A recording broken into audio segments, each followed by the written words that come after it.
સુરતમાં ટીવી9ના અહેવાલ બાદ દોડતું થયું જીપીસીબી તંત્ર, જ્યાં રસ્તા પર કેમિકલયુક્ત પાણી ભરાવાના મામલે કાર્યવાહી થઈ રહી છે। મમતા અને તાપી ડાઈંગના ડ્રેનેજ કનેક્શન કાપી નાખવામાં આવ્યા છે, જ્યાં આ મહત્વપૂર્ણ કાર્યવાહી સામે આવી રહી છે।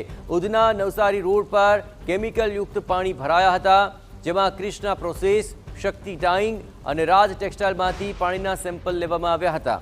જીપીસીબીના અધિકારીઓની ઘોર બેદરકારી સામે આવી રહી છે, જ્યાં તપેલા ડાઈંગ મિલ દ્વારા ગેરકાયદે રીતે ખાડીની અંદર આ કલરવાળું પાણી છોડાઈ રહ્યું હતું। જોકે ટીવી9ના અહેવાલ બાદ જીપીસીબીએ આ મામલે કડક કાર્યવાહી હાથ ધરી છે।